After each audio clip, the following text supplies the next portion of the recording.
Good morning, everybody. Welcome to the Rangers Review morning briefing. It is Wednesday, the 16th of October. I'm Derek Clark, and I'm joined this morning for the first time this week by Stevie Clifford. How's it going, Stevie? I'm bleary-eyed, Derek. What a time to be getting me up this morning. I know. I do apologise for that, but yeah, thank you for coming on a little bit earlier. I need to go and catch a train later this morning. So yeah, apologies, folks, if it's knocked you out for six. But we're here to talk all things Rangers. So let's crack on and do just that. First of all, how are you doing, Stevie? Seen your show with Chris earlier, the year of Clement in charge of Rangers on the Extra channel. You had your piece out, of course, yesterday, his anniversary in charge. Just a summary of how you think it's going. Well, yeah. First of all, mate, I hope you're well, and I hope everybody that is watching is very well this morning as well. We're a year in. Started off like a whirlwind. Had a very good run of results, culminating in the League Cup victory. Won at Motherwell and things was going really well over Christmas time, and then went to Parkhead, and we had a good performance, which was littered with too many missed chances and poor moments. And then we went on another good run after a January break, and it fell away after Motherwell a wee bit. So, you know, we asked him to implement a style, Derek. We asked him to implement a philosophy in the transfer market. He's done that in the transfer market. We've got a new kind of identity to the squad. He's downgraded a lot of the wages and things like that, and he's done a lot of what we asked for. We asked for wholesale changes, and he's done a lot of it. The problem is that on the pitch, we probably wanted to be 3 steps ahead of where we are now. So everything in context, you know, he's had a hell of a job to do in that year. But I think what we need now is we need confirmation, and he spoke about this quite a lot, that the things that he's done and the signings that he's made and where we're heading is in the right direction. And it's funny, Derek, because I was thinking about the next little trench of games we've got, and we go to Kilmarnock away, and then we've got Bucharest, and then St Mirren, then Aberdeen away, then Motherwell in the Cup, and then Olympiacos away before finally Hearts at home. So this little trench before the next national games. He's not going to convince anybody during that time, but he could lose them for good. Yeah. And I think that's how difficult a situation it is for Philippe Clement, because I think a lot of people are teetering on the bridge of being kind of a wee bit miffed, and we should be a wee bit further forward than we should be. So this is a really important stage for him. It's not make or break as such, but in the eyes of some of the fans, he might not ever get that confidence back. So an interesting little spell, that's for sure, Derek. I was thinking about that just when I was talking about his year and things like that. So I really hope that this spell goes well for him, because he's a likeable guy. I do like him. I like dealing with him. I've got a bit of a soft spot for him. And I hope he does well, because we need to break this cycle as well of manager. You know, we could do with some stability. And the other thing is as well, is see if it wasn't for him, Derek, the way everybody else is leaving the football club at this moment in time, you know, at least he's there and we've got that stability under him and leadership under him. So just got to hope it comes good, because I won't sit and deny that it needs to be a wee bit better on the pitch, that's for sure. Yeah, it's been choppy waters this time of year in the past for the two previous managers. So let's hope he can navigate this and get Rangers through some tricky fixtures that are ahead, starting on Sunday. You mentioned there an identity with regards to the transfer market. That ties in with the second part of our Neil's Koppen interview, which you can find on the website, folks, when Joshua sat down with him for a great deal of time, opened up about a number of factors. Now, in this part, he talks about the summer transfer window in detail and some of the failed approaches. Now, one of those was Abdallah Sima. He says that they did really try to bring him to the club. But what he said was the impression was that we weren't going to go back for Sima, but that's not the case. We made an effort to bring Sima back to Glasgow permanently with a good offer, a higher fee than the one we agreed for Oscar Cortes. We tried to convince the player and the agent, but the numbers were unrealistic, so we pushed back on it. And just on Oscar Cortes as well, it says Oscar came in with a blank injury record. No injuries, no scans. Everything was perfect. We're looking into it as a club, and I'm still confident in the move to bring him here. We signed him on a 5-year deal and still believe in his potential over a longer period. So that's just a little snippet of what he had to say, Stevie.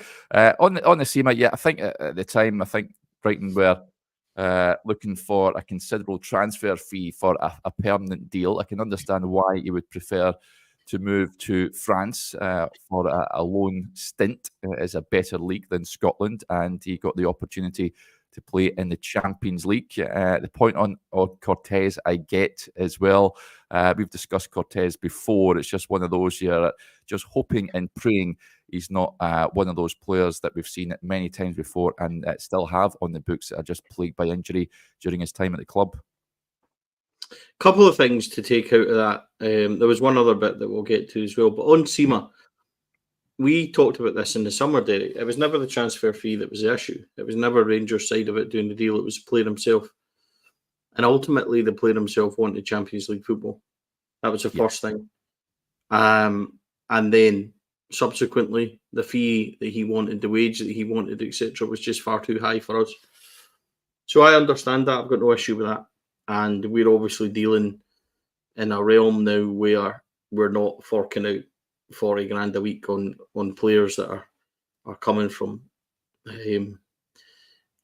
not necessarily a market we don't know too much about, but we're certainly not paying that for Abdallah Sima after 6 months of a good loan spell at Rangers. So, and I say 6 months not as a slight on him, but he was injured a wee fair bit, so he was playing round about 6 months.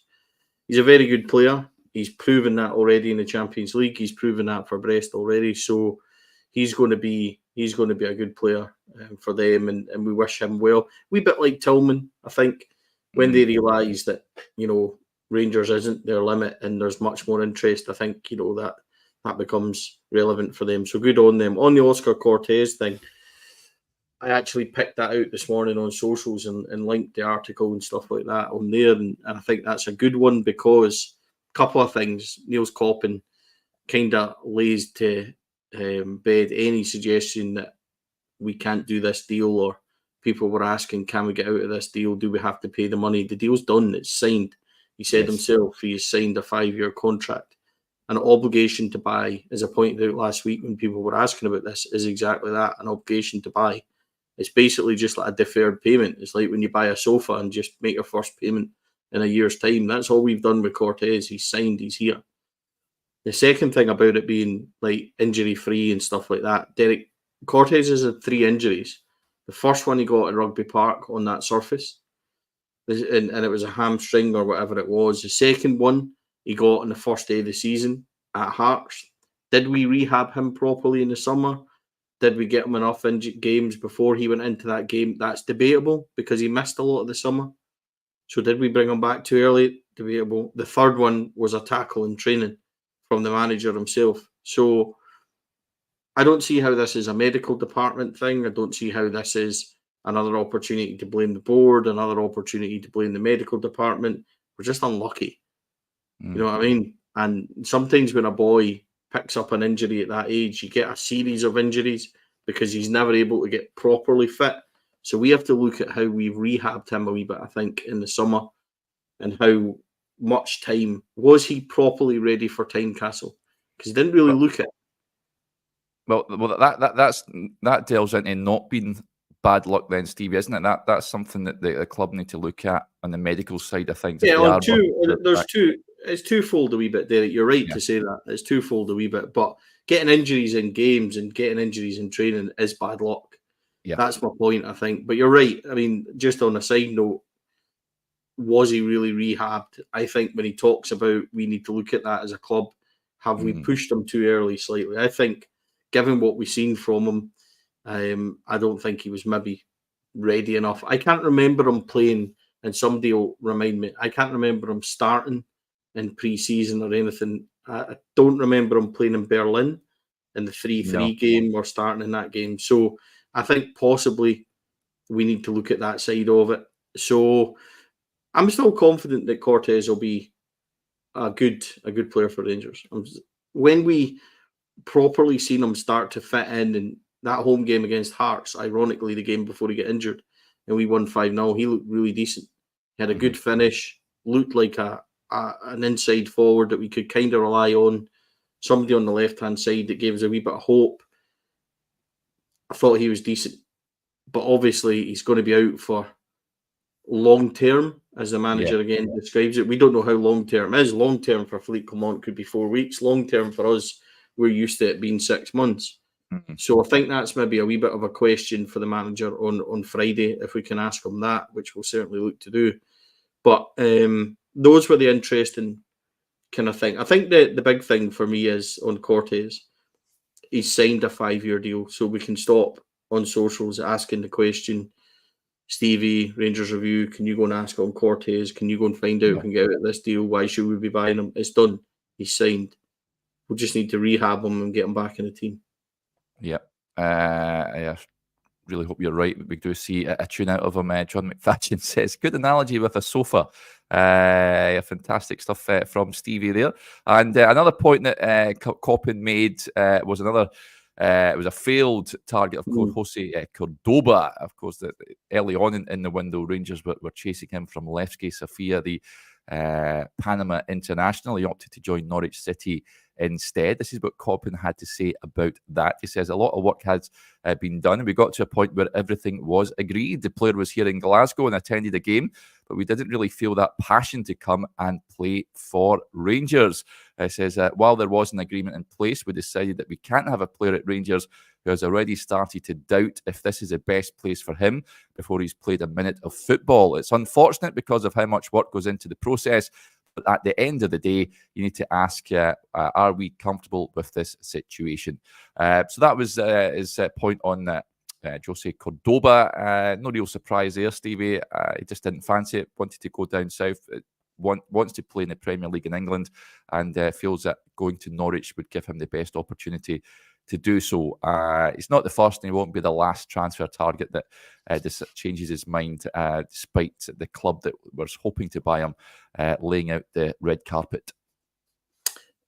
Derek, I'm currently sitting in my loft in the deep, darkest East Renfrewshire, looking out on Sunny Bar Head, and it's absolutely miserable. The skies are grey and black.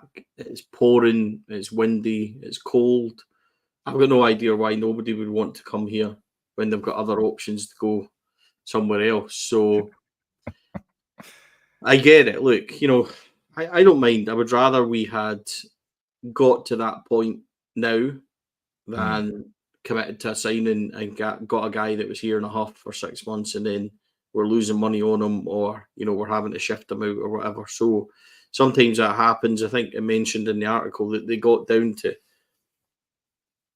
the final decisions with players of 62 players in the summer, which shows you the amount of work that went into it. And even Clement spoke to the majority of those 62 on what he was going to do and things like that. So we only heard about Cordoba because he was over and things like that. We didn't really even scratch the surface on other targets and things like that. And that happens in a transfer window. We were talking about it in the summer, and I remember saying to you, we'll probably link to 100 players and we'll only get, a percentage of them. And it turns out it wasn't that far wrong. So, as I said, I would rather, I don't mind. Players come, they have a look. I'm not really sold on it. I prefer to go somewhere else. Good luck. That's Don't play them. So I've no issue with that. And I would rather we found it out early than we found it out at a point where the lad had come over and then, we had committed and made that mistake. So best of luck to him in the future. And we'll just, I suppose we'll look at what happens with that in the future. But, he's not here. I don't really have any interest beyond that. I don't lose sleep over it. No, there's lots of interesting takeaways from that interview, folks. I'd urge you to go and check it out. The link is in the description below this video. It's great to hear from Niels Koppen. We haven't heard from him in detail like this before, so it really is a fascinating read. Let's move on. Of course, players will be returning from their international teams. John Suter started for Scotland last night in a goalless draw. Didn't watch the game, but Peggy says, delighted for Suter getting man of the match last night. Did someone upset Ronaldo? Yeah, I did see a clip of Ronaldo not best pleased at full time. But John Suter playing the 2 games. Stevie, good to see Steve Clarke coming to his senses and starting to play John Suter at the heart of the Scottish defence. And by all accounts, did well last night. Steve Clarke coming to his senses. Steve Clarke playing him because he's got no other option. Maybe something like that. I don't think Steve Clarke plays John Suter if he's got other options, to be quite honest with you, given Steve Clarke's decisions in the past. But didn't watch it. Didn't watch the game the other night either. So can't comment too much on it. I know what's been said about John relatively Suter. well, though. This season is for club and now country. Stevie, he's making that position his own, isn't he? Yeah, I think he's close to a new deal at Rangers as well, judging by what Clement said previously, that they're working hard on that deal and things like that. So hopefully that's news that we can get, and we can get him tied up long term, because now that he's on the right side, he actually looks pretty solid. Yeah. He looks fairly comfortable. And I know he said in the past he would play anywhere and he doesn't mind, and he can play left side and things like that, which is fine. But he's clearly hitting better form, Derek, where he is. He looks like he's got a fairly solid partnership with Proper. Whether or not that's good enough at the really biggest games, whether or not they'll be exposed, we've seen a wee bit of that. So it's going to be one of those ones, but I think he's fine now. And I said in the summer, actually, I thought we were owed a wee bit more from John Suter in terms of, having taken him through injuries, having rehabbed him, having gotten him to a place where he's actually fit and he's readily available.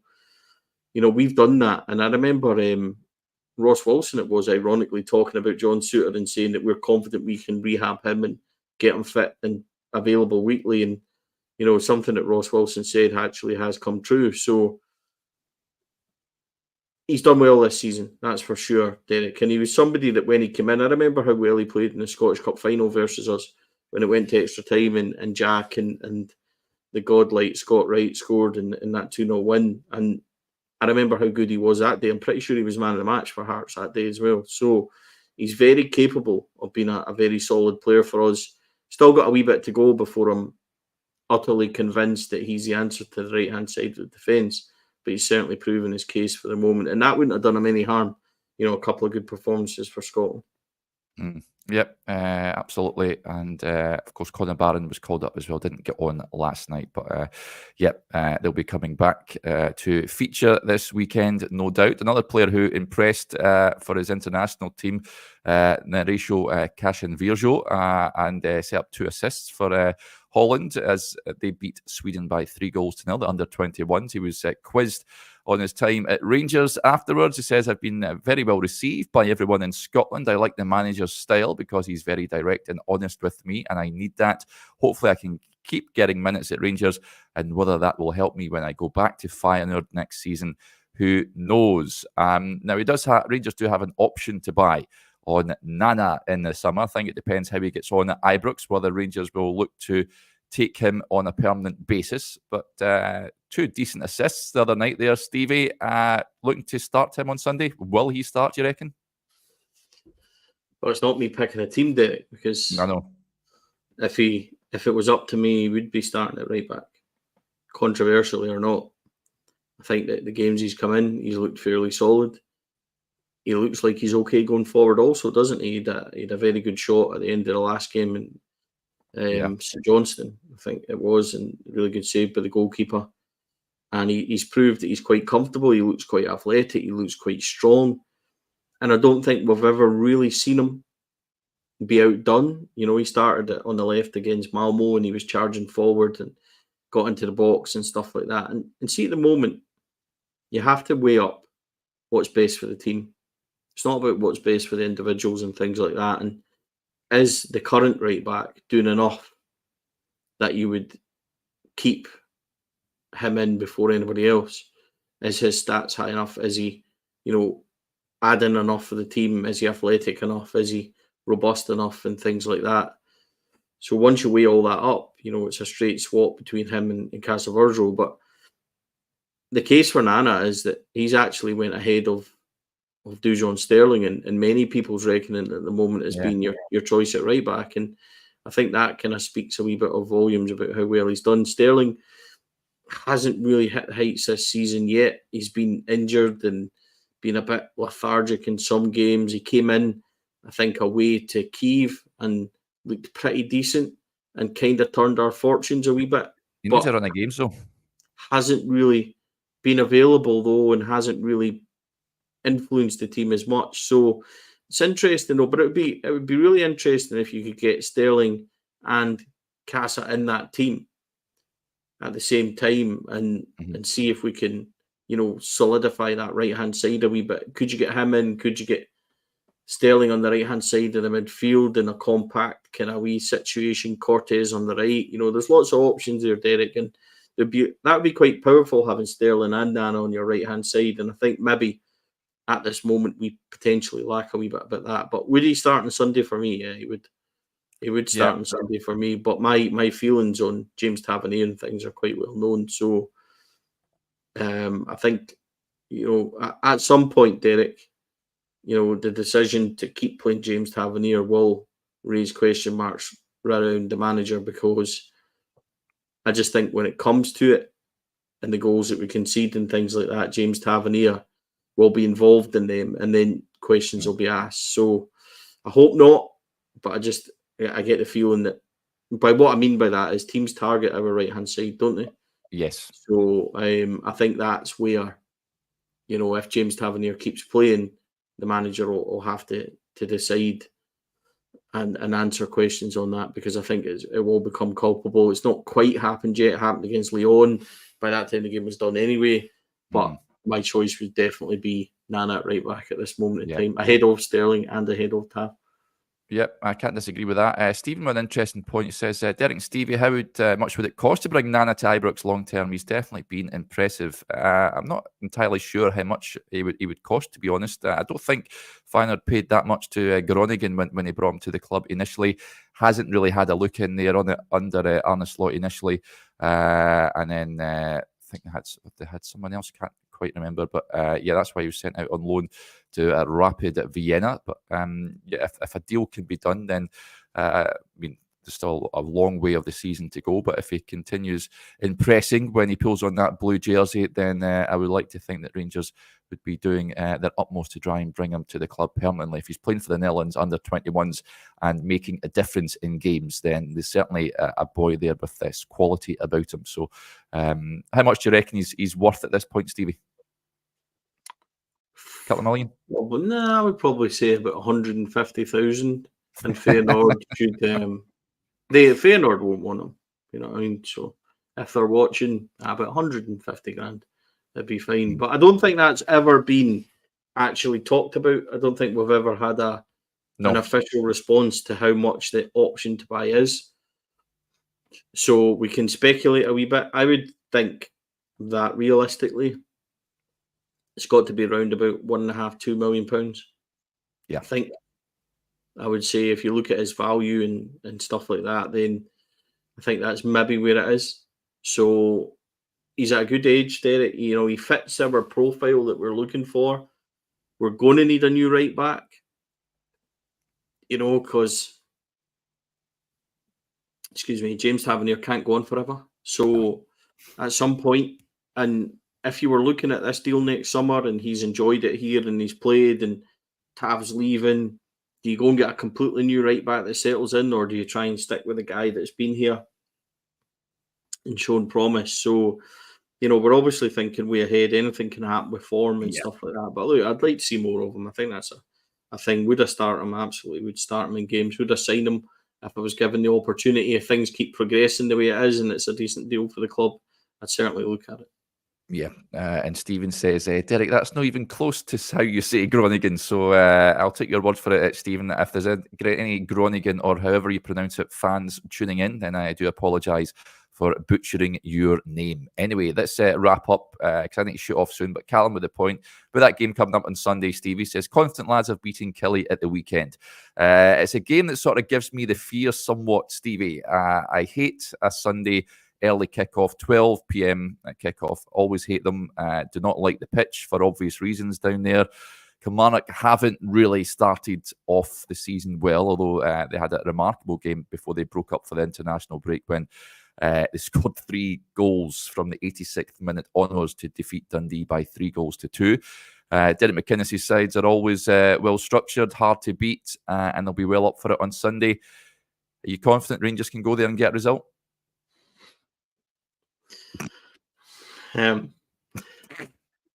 What I do like about this run of fixtures is, Derek, we're going to find out. That's what I like about it, because they're all really challenging games. Yeah. And we're going to find out what the team are really made of. Do I have confidence in the squad, in the manager and things like that? Ironically, yes. So let's see how they do. But he really needs to come through this little phase of games, starting with Killy on Sunday. Killy's one of those ones where you'll go and it's either going to be 2-1 or you'll win 3-0. I don't think there's an in-between. I do think Rangers will get a result. I think Killy are a really stuffy team, but they're not what they have been in terms of quality the last few years. Would it be ironic that they're hitting form right on time, given the beat Dundee the way they did, possibly? Dundee being the world beaters after beating us in a bounce game, judging by what their manager said about it. You would think it was a World Cup final. So am I looking forward to it? Yeah, I want to see the reaction from the team. It was just like when we talked about Dundee United coming back to that early kick-off and going there. It was a chance, to kind of respond and see. So I'm of the same mind for Sunday. Look forward to it. Go down there, hopefully get the 3 points, get a wee bit of momentum, and then you're set up for Bucharest on the Thursday night. So go down there, put in a good solid performance. Let's start to see a wee bit of reaction, make sure we're going the right direction, and then we'll take it from there. Yep, absolutely. Right, that'll do us there, folks. Big thanks to Stevie as ever, especially getting him up out of bed earlier than usual. So thanks for that, Stevie. And thank you to you all for tuning into the show. It's very much appreciated. If you're heading off to the London show tonight, then look forward to seeing you all there. But we'll be back tomorrow morning. I'll be on. Adam's on with us tomorrow. So we hope you can join us then. Until then, enjoy the rest of your Wednesday. Bye for now.